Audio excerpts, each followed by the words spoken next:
ทจำลองของพระสัมมาองค์พระศาสดาพุทธบูชากราบไหว้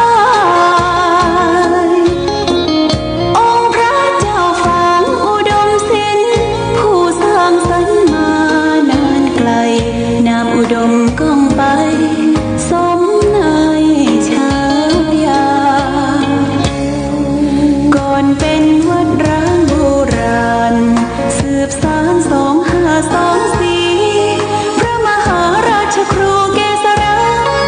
ปัญญาปรมาติกาจารย์จากวัดดับภัยเชียงใหม่สืบสานเวลาผ่าน131 ปีนานไกลวัดพระบาทอุดมรุ่งเรืองงามตาเจ้าน้อยบุญธาวงศาคาหลวงพวงเชียงใหม่ปกครองหัวเมืองฟ้าทุ่มเทแรงกายแรงใจทุกชาติพันธุ์รวมใจรักษามัคคี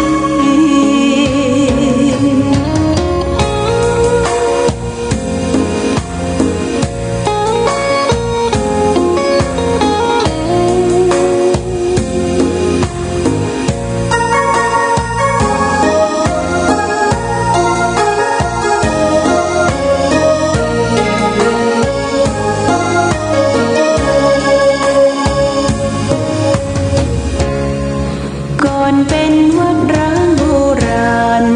สืบสาน2524พระมหาราชครูเกษราปัญญาปรมาติกาจารย์จากวัดดับภัยเชียงใหม่สืบสานเวลาผ่าน131 ปีนานไกลวัดพระบาทอุดมรุ่งเรืองงามตาเจ้าน้อยบุญธาวงศาคาหลวงพวงเชียงใหม่ปกครองหัวเมืองฟ้าทุ่มเทแรงกายแรงใจทุกชาติพันธุ์รวมใจรักษามัคคี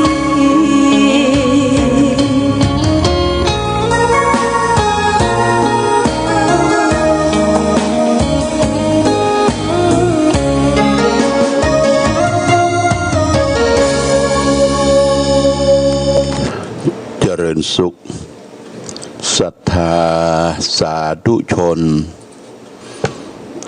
ญาติโยมท่านพุทธบริษัททั้งหลาย วันนี้รายการธรรมประทีปส่องต่าง ก็ได้มาพบปะกับพ่อแม่พี่น้องศรัทธาสาธุชนญาติโยมแห่งครั้งหนึ่ง วันนี้เป็นวัน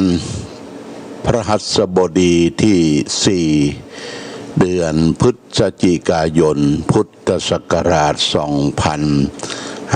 2564 ซึ่งตรงกับเดือนเกี่ยงเหนือเดือน11ไต่แรม14ค่ำวันนี้เป็นวันพระวันศีลเดือนดับ14ญาติโยมโอ้เดือนเกี่ยงก็จะผ่านพ้นไปวันพรุ่งนี้ก็จะเป็นเดือนยี่ออกเนอะญาติโยมเดือนยี่ออก1 ค่ำวันพุธวันศุกร์ออก1 ค่ำก็เป็นกาลตานเดือนยี่นี้ก็จะมีวันเสียวันเดียวยี่59เสียวันอังคารนะเดือนยี่นี่เสียวันอังคารก็ว่าวันเสียนั้นเขาก็ถือตามปักกระตืนปืนเมืองของวัดธาตุคำเชียงใหม่ล้านนาที่เขานับถือกันว่าวันเสียก็พึงเว้นจากงานการที่เป็นมังกละเป็นมงคลกินแขกแต่งงานเฉลิมฉลองขึ้นบ้านใหม่ปกหอยองเฮือนญาติโยมก็พึงเว้นวันเสียประจำเดือน เสียวันอังคารเนอะเดือนพฤศจิกาเดือนยี่เหนือนี่นะแต่เดือนยี่ปีนี้ทางรัฐบาลก็บอกว่าอนุญาตให้จัดพิธีลอยกระทงได้แต่ว่าก็ย้ำเติมมาว่าบ่ฮือเล่นบัทบว่ะบ่ฮือเล่นบัทบบัภาพสะโปกมันก็ห้ามได้แต่มันว่าคนเรามันติดนิสัยนะบัทบบัภาพแล้วก็จิว่าวไฟบอกไฟอย่างต่างๆนี่มันก็เป็นประเพณีอยู่หนึ่งนะอยู่อย่างหนึ่งก็ได้และญาติโยมก็ต้องระมัดระวังสิ่งที่เป็นวัตถุอันตรายต่างๆวันนั้นเราเห็นเราหันลายเนาะลายนี่ก็คือทหารพรานที่ไปฮบภาคใต้โต้มันมีตะกุดมันมีอย่างสปะซับลายเต็มตัวญาติโยมมันว่ามันขลังว่ายิงบ่เข้าอ่ะนะยิงบ่เข้าแล้วก็เอาเนี่ยก็เอาลูกบอล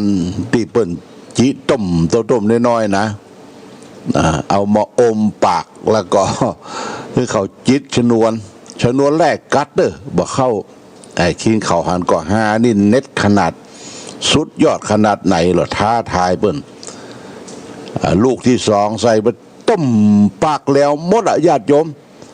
ปากเหลวเขี้ยววะออกหมดเอาต้มกลางเกิงนี่มีละนะเนี่ยมันบักขามนะญาติโยมมันบักขามนะมันบักขามบักคงไปประมาทกับเกี่ยวกับตัวเองขลังศักดิ์สิทธิ์นะสักลงสักลายแล้วก็อันเนี้ยไปมีตะกุดตะเกิดอย่างหลายอย่างแต่ว่าไปท้าทายบ่ได้เนี่ยก็ต้องเอาไปส่งโรงพยาบาลกว่าหมอจะต้องดูแลปากที่ล้านที่วะที่อย่างเขี้ยวนี่ออกหมดนะถึงเรื่องนี้คนคิงลุกเลยก็เสียวญาติโยมนะอันนี้ไปท้าทายละเอ็กละอ่อนเยาวชนเขาก็เหมือนกันญาติโยมนะไปซื้อประทัดซื้อประทบเดือนยี่เป่งเอามาจุดบางทีก็บัดตันปล่อยบางทีก็วะมือวะตีนวะขาดอันตรายมากนะอันตรายมากเพราะว่าบัดทบบัดเดียวนี้มันแห้งสารเคมีมันต้มประทัดยักษ์เนี่ยนะบางทีก็เอาลูกปิงปองมาเป็นบางทีก็ปันกระดาษปืนคายกันอันตรายเตือนลูกเตือนหลานไว้นะญาติโยมนะที่ประเพณีเดือนสี่เป่งเฮานี่มันจะตรงไปปุ้นวันที่19ญาติโยมนะวันที่19นี่เป็นวันสุดท้ายของตาลกฐินนะตาลกฐินเฮาก็ไล่มาเลยญาติโยมนะวันที่17นี่ก็จะมีการตาลกฐินที่บนวัดพระธาตุศรีมหาโพธิ์โพธารามหรือธาตุม่อนปิ่นแล้วก็ไล่มาวันที่15ก็จะไปตานกฐินร่วมกันณที่วัดสันเวียงมูลสันปะคาอันนี้ก็มีปเลี้ยงหนึ่งเจ้าของสวนส้มเป็นประธานวันที่17นั่นก็พ่อบุญธรรมแม่พันนีงามรำเจ้าของสวนส้มดูนาเป็นต้นเป็นประธานแล้วก็ไล่มาวันที่10นี่วันที่10นั่นเป็นการทำบุญวันที่12ญาติโยมที่12ทำบุญตานกฐินณที่วัดห้วยจนุพี่น้องดาละอั่งปะล่องอันนี้ก็กล่องละ300หลวงพ่อก็ฮับมา100กล่องญาติโยมก็ช่วยแบ่งเบาภาระหลวงพ่อไปเนอะได้ไปกินไปตามตอนบ่ายก็จะไปเลี้ยงขนมเส้นตัวขนมจีนขนมเส้นลูกหลานบ้านปะลองสวนชาห้วยจนุแล้วก็วันที่7นี่ก็วันที่7นี่กฐินของวัดพระบาทอุดมน้ำบ่อสาวาก็เมื่อถึงกฐินของวัดพระบาทอุดมน้ำบ่อสาวากำเดียวก็จะอ่านลายชื่อย้ำแห่งกรรมเนาะย้ำแห่งกรรมที่ท่านได้ เป็นเจ้าภาพเจ้าศรัทธาที่ได้บริจาคให้หอมเอาสายแม่นี่ก่อนสายแม่จงดีเชื้อกันทาเนี่ยแม่จงดีเชื้อกันทาที่ได้จดเอารายหมายเอาชื่อพ่อแม่พี่น้องศรัทธากฐินวันที่7วัดพระบาทอุดมก็มีดังต่อไปนี้คณะศรัทธาบ้านปังปอยแม่คะ1 กล่อง1 ปัน40 บาทแม่หลวงอุทุมพรเรือนคำจันทร์แม่มาวขี้เล็ก1 กล่อง1 ปันบาทแม่นิพามูลเทียมบ้านม่อนปิ่น1 กล่อง1 ปันบาทพ่อเราตอนแม่มีชัยพินโยพาดปังปอย1 กล่อง1 ปันบาทคณะชมรมผู้ปฏิบัติธรรมประจำวันเสาร์วัดพระบาทอุดม3 กล่อง1 ปันบาทแม่บัวพัดกุลันต้นซ่านแม่จันศรีสุขาบ้านแจงหัวรินต้นหนุนคนละกึ่งกล่อง1 ปันบาทแล้วก็ชมรมที่ได้ผู้ปฏิบัติธรรมประจำวันเสาร์ที่หอมเป็นส่วนแต่บ่ได้รวมกันมีแม่สีนวลสิทธิวังบ้านสีดอนใจ100 บาทนายสราวุธนางวนิดาสิทธิวัง200 บาทแม่อุ่นแม่ละพรวงเมธาส่วนดอก100 บาท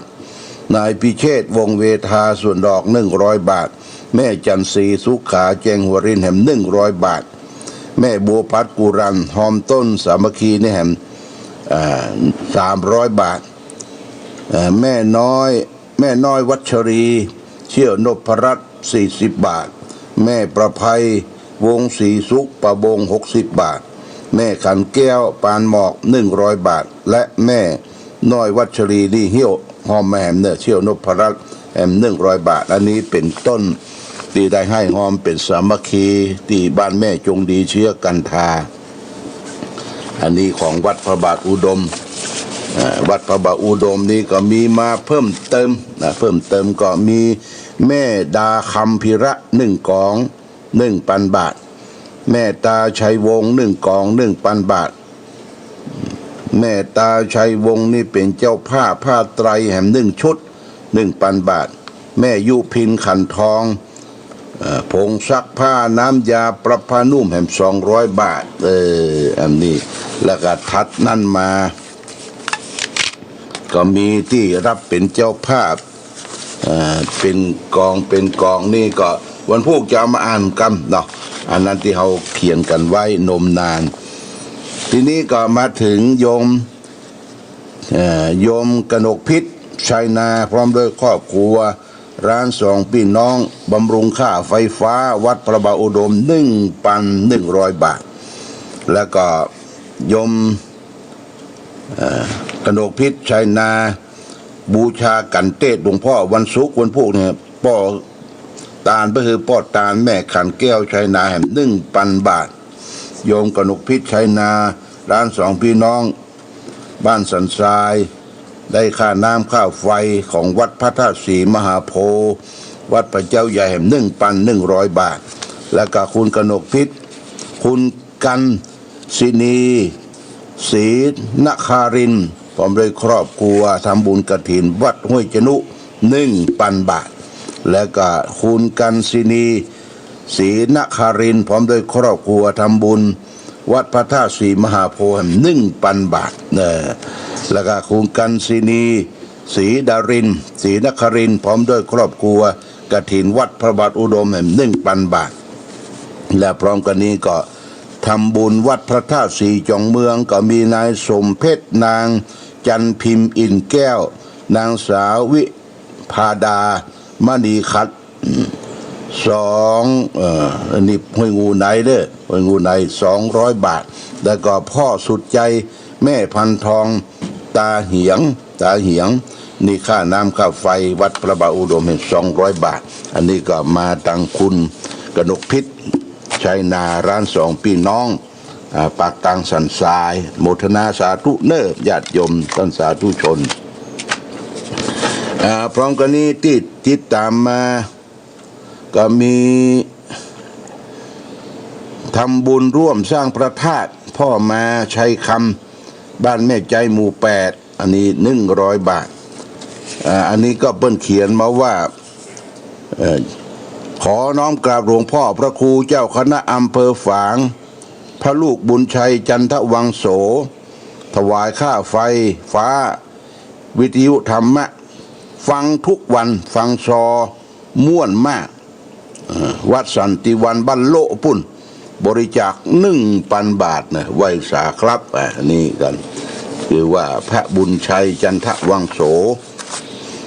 ติดตามมาโดยกฐินวัดพระธาตุศรีมหาโพธิ์เนอะหลวงพ่อก็จะได้พาญาติโยมไปทอดตอนบ่ายในวันที่ตอนเจ้าวัดพระธาตุศรีโพธิ์ตอนเจ้าวันที่17วันที่16ก็จะขึ้นไปนอนแล้วนะก็มีชมรมผู้ปฏิบัติธรรมประจำวันเสาร์ที่3กอง 3,000 บาทคณะศรัทธาบ้านปังปอยแม่คะ1กอง 1,000 บาทแม่ศรีนวลสิทธิวังศรีนนใจ100 บาทนายสรวุฒินางวนิดาสิทธิวัง200 บาทแม่บัวพัดกุรันบ้านต้นซ่าน1กอง 300 บาทแล้วก็แม่จันดีสุขาแจงหัวริน100 บาทแม่นวดแม่น้อยวัชรีเที่ยวนพรัตน์100 บาทอันนี้ก็รวมถึงชมรมเนอะจะได้ปากันขึ้นไปตาลในวันที่17นะแล้วก็ที่ห้วยจนุนี่วันที่10นะวันที่10มีป้อหมออินทร์แม่จงดีเชื้อกันทา2กอง600คณะศรัทธาบ้านปังปอยแม่คะ200 2กอง600แม่อามโกดคำบ้านปังปอย1กอง300แม่แดงปัญญาบ้านปังปอย1กอง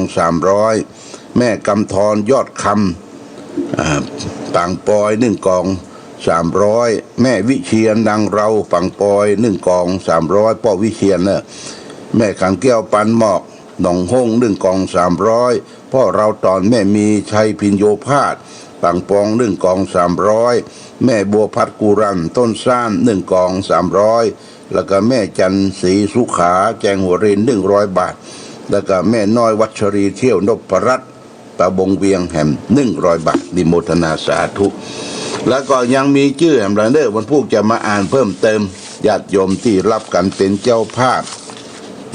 ตั้งแต่วัดพระบาทอุดมตลอดถึงบริขารวันนี้ก็เวลาจะหมดแล้วเวลาจะหมดก็จะมาอ่านในคืนวันพุธกันเนาะคืนวันพุธนี่วันศุกร์อ่านให้มันจบเนาะญาติโยมที่ได้บริจาคให้หอมมาบอกว่ากฐินวัดพระบาทอุดมแล้วก็กฐินของวัดพระธาตุศรีมหาโพธิ์ห้วยจนุอันนี้อ่านน้อยอันนี้เป็นการบริจาคสร้างพระธาตุบูรณะพระธาตุที่ผ่านคุณสายใจหานตระกูลกับคุณมนพมาก็มีพันตำรวจตรีอำนาจเทียนช้างนางฟรีฟองปัญญาบ้านท่าตอนนี่999 บาทนะแม่วัชรีเทียนนพรัตน์บ้านประวงเวียงหอมบดินกี200 บาทแม่สาเทพวงศ์บ้านแม่สูนน้อยหอมบดินกี100 บาทนายมีนางเนเชียมรายบ้านแม่ห้าง100 บาทนายตะดวงนางยิงเชียมรายบ้านแม่ห้าง50 บาทเด็กหญิงพลอยทรายมงคลเทพบ้านหนองตุ้มบดินกี100 บาทนางสายใจหันตระกูลบ้านหนองตุ้มบดินกี 1,000 บาทแล้วก็ต้นชมรมที่ปักทั้งหมดนะชมรมกับต้นที่จะตาลพระเจ้าฝั่งพระนางสามผิวพระป่าที่ตักไว้นบสวา 3,200 บาทรวมรับทั้งหมดนะยอดตาลจากคุณสายใจก็ 5,749 บาทโมทนาสาธุก็ไล่เรียงกันอ่านวันพรุ่งนี้จะอ่านให้จบเอาละวันนี้ญาติโยมทั้งสาธุชนเดี๋ยวเวลาน้อยนิดฝากข้อคิดถึงเราและท่านทั้งหลายได้รับทราบว่าจะได้ไปตั้งอยู่ในความประมาทพระพุทธเจ้าได้ตัดสั่งเสียให้เราและท่านทั้งหลายอยู่ในโลกใบนี้ ก่อนที่พระองค์จะเสด็จดับขันธปรินิพพาน พระองค์ได้ตรัสให้แก่สาวกพุทธบริษัทว่าหันทธานิภิกขเวอมันตะยามิโวดูก่อนท่านทั้งหลายบัดนี้เราขอเตือนท่านทั้งหลายว่าวายะธรรมาสังขาราสังขารทั้งหลายนั้นมันมีความเสื่อมความสิ้นไปเป็นธรรมดาอัปมาเถนะสัมปาเททะท่านทั้งหลายจงยังความไม่ประมาทให้ถึงพร้อมเถิดคำว่าความไม่ประมาทนะคือไม่ประมาทในการสร้างสมคุณงามความดีเช่นว่าการฮือตานการรักษาศีลการปั้มเปงเจริญสมาธิภาวนาทานศีลภาวนาเนี่ยเป็นสิ่งที่มนุษย์ชาติที่เขานับถือพุทธศาสนาจะต้องประพฤติปฏิบัติถ้ามาบวชมาเรียนมาศึกษาเป็นพระเป็นสงฆ์ก็คือมีศีลมีสมาธิมีปัญญาแล้วก็จะพบแต่ความสุขขาสุขใจเป็นลับต่อไปเอาละวันนี้รายการธรรมะประทีปส่องต่างได้มาพบญาติโยมเปิ้นบอกว่าตะวากับไปเชียงใหม่พี่น้องเชียงใหม่ก็บอกว่าหลวงพ่อมันก่อนสุดท้ายไหนอ่ะตอนสุดท้ายถ้าพระอวยพรแล้วเปิ้นตัดไปใหญ่ทางเชียงใหม่เพิ่นก็ตัดเวลาเป๊ะพอดีเนาะก็ขอขอบคุณกับขึ้นสีข่าวต่างๆที่เกาะเครือข่ายให้ความร่วมมือในการเผยแผ่พระธรรมคำสอนก็ขอขอบคุณมาในโอกาสนี้รายการธรรมะประทีปส่องต่างต้องขอลาก่อนขอผู้ฟังจงตั้งมั่นจิตหันษาด้วยธรรมะขององค์พระพุทธาได้นำพาให้เกิดความสุขสงบเย็นขอเจริญพร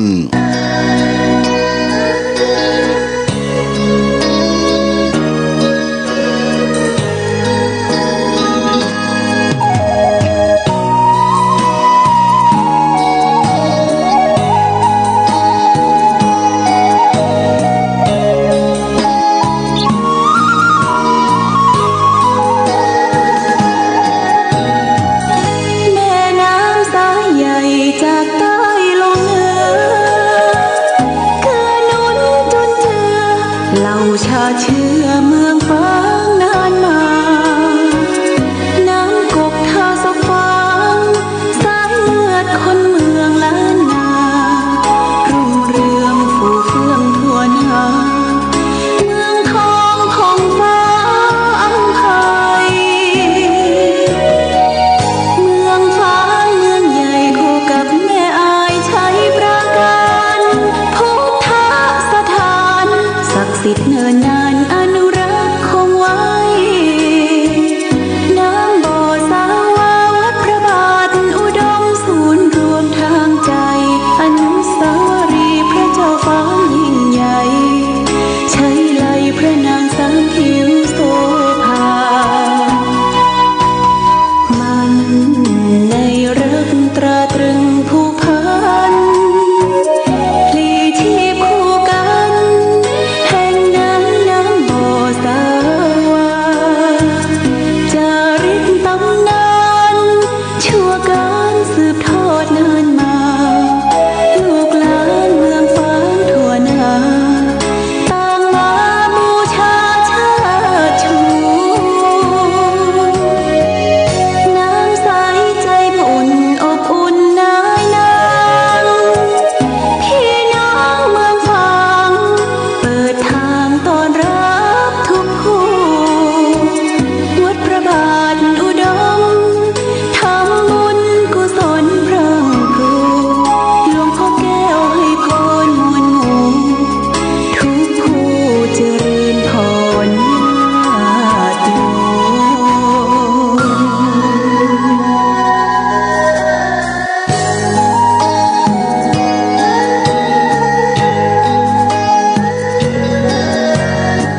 ชาติและเพลงชาติไทยเป็นสัญลักษณ์ของความเป็นไทย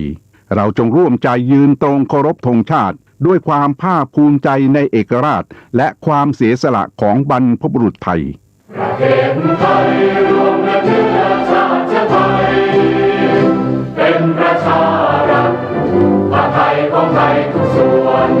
อยู่ดำรงคงไว้ได้ทั้งมวลด้วยแค่ล้วนหมายรักสามัคคีไทยนิรักสงบแต่ทุรบไม่กล้าเอกราชจะไม่ให้ใครคุมขีสละเลือดทุกอย่างเป็นชาติทะเลพลังประเทศชาติไทยต้องมีชัยชโย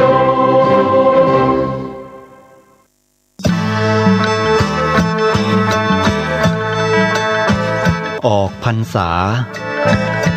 ถวายผ้ากฐินทาน